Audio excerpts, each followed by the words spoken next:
说这个奥特之臀还是很饱满的。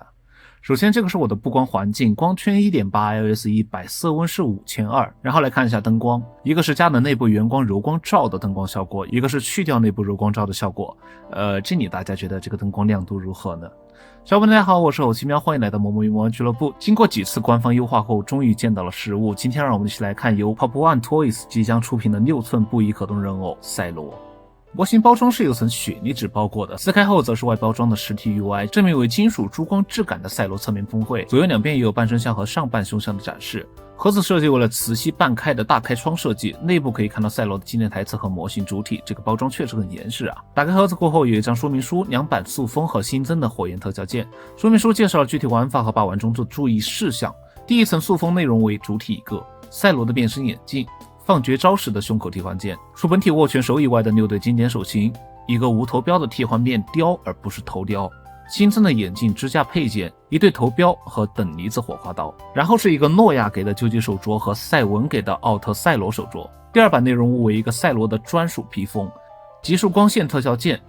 新增的飞踢特效键和优化新增的可拆装的金属软管支架和内部有收纳功能的磁吸地台一个。先来看一下面雕，这次头雕可以说是相当的正啊，侧面看起来较为修长，75的焦段下看起来是不显胖的，并且通过优化后脸颊两侧的棱角得到了充分的体现，在不同光线下所呈现出的效果是更加立体的，我觉得是变得英俊了许多。从漆面来看的话，模型使用的是亮银加上光油的操作，对漆面有一定的保护作用，在眼睛部分有渐变效果，边缘有些许橙色的过渡，质感不错。额特的透明键在不开灯的情况下呈现出是较深的墨绿色。再来看一下灯光，灯组需要3颗 L2521的纽扣电池，内部是没有附带电池的，在表面柔光罩和面雕的地方有磁吸效果，对接很顺畅。磁光灯开关被安排在了胸口，激活后胸灯和眼灯会被点亮。这边从不同的角度给大家展示一下光源啊，再次通过磁铁触控开关，胸灯就会变成红色闪烁的状态。但这时大家会发现一个问题，就是感觉红灯会比蓝灯更弱，但是在这个角度下就非常亮。打开过后的话，会发现光源的位置是中等偏下的，内部光源的摆放需要校对一下，希望官方注意改善。然后来看一下整体的身形，身上的充填部分较为匀称，一眼望过去，对于我个人的感觉的话，是很难找出不符合人体身体特征的位置，包括锁骨的造型刻画也很细节。腹部也可以摸到内部是有腹肌结构的，然后将皮套撑了起来，在小臂和大腿的位置塑形也很有力量感，看起来非常结实。布衣的发色非常好，摸起来会有皮套的感觉而不是布料。在微距状态下是可以看到表面的纹理结构是留有弹性空间的，在挤压时会呈现出褶皱效果，则是皮套的感觉，有一定的厚度呈现。缝合面从袖口和脚腕口一路向上延伸，从胯部再到臀部，向后腰的两侧扩散开，与袖口衔接到腋下的缝合线再连接到一起，这个安排是较为精炼的。从正面看起来的话，没有明显的穿帮和因为缝合厚度而导致的身材走样。而在手腕和脚腕处呈现的效果则是真实皮套的包裹感，并非一体。脚部则是将缝合线设计在了脚跟。胸部和小臂处的部分材质摸起来是软胶，捏起来是非常柔润的。这边给大家看一下，有个明显的回弹。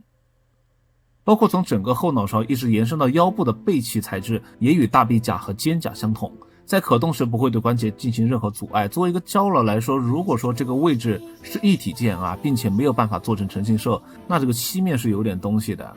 待会儿再说可动啊，先给大家看一下配件。首先是一个附有磁铁的赛罗眼镜，模型是给到2片盒的模具，实际并没有分色，所有分色都是通过涂装来实现的，除了作为灯光的开关以外，是可以放在附赠的眼镜架上进行展示的。然后是一个绝招胸部的替换键，这里需要将原本的胸灯抠出来，对，是抠出来。模型是采用这种简单的插拔设计，并且在这里大家可以看到胸灯位置透明键的内构是有那种冰冰的感觉。2款灯光的通透度方面是没有任何区别的，配合没有头雕的面雕是可以实现放绝招时的姿态。面雕的安装方式也是通过磁吸替换起来很方便。2把头雕和等离子火花刀造型和漆面上表现与头雕统一，等离子火花刀并非一体键，是2片盒。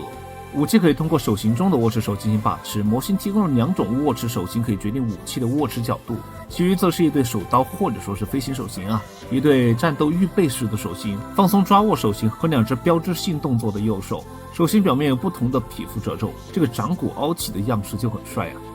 2款手镯则是一体键，表面的蓝色灯光是由金属蓝色进行呈现的，如果表面再涂一层透明蓝，我觉得效果可能会更好。然后是一个光线的特效键，光线的通透度不错，并且表面平整，好刚磨。特效键与右手进行粘连，替换时就将整个右手取下，实现发射急速光线的姿态。其次是一个赛罗的专属披风啊，披风的质感非常顺滑，并且厚度是很轻薄的。这里给大家晃一下，看一下它的轻柔度。内部是有铁丝，有助于塑形。胸口的银色标志为硬质的材料，领口到肩膀是有个垫肩的设计，不至于让披风整体走样。在装配时也显得更有气势和让人物更有立体感。最后是模型提供的地台支架和火焰特效键了。地图表面有金属名牌和字符刻画，分量是非常足的，因为内置了一整块铁，并且可以和模型脚底的磁铁对接，增加接地性。开合后也可以看到是有4块磁铁连接的，并且内置了一个手型收纳键，加上可塑性的软管可以作为支架使用，并且方向非常自由。支撑力度这边大家可以看一下磁力。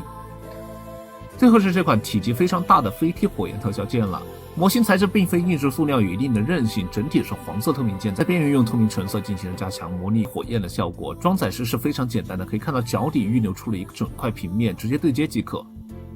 而在大特效键这边是为了赛罗的腿部和身体预留出了一块空位，是可以完整固定的，在背后也预留出了支架孔，这个就很装武了呀。属于其他角色也能将就用，但是固定方式肯定是赛罗最合适。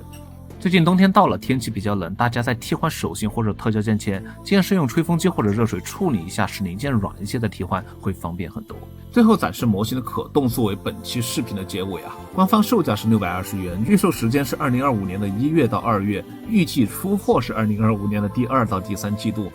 如今也是被延期了，在不停的修改优化后，并且给出了补偿内容，格局和态度是很不错的。一番把玩下来的话，我个人体验很不错。作为布衣人偶且属于一体性的皮套，肯定谈不上超可动的，但是在还原剧中的一些经典造型是没有问题的。做工的细节和内容的构造确实可圈可点。如果你之前是玩 SHF 或者是玩其他可动模型，但是没有接触到的布衣人偶，倒是可以把这个作为第一个布衣人偶来尝试把玩。在本身配件充足的情况下，新增的几款配件也可以和其他赛罗的模型交替把玩，这又何尝不是一种问题啊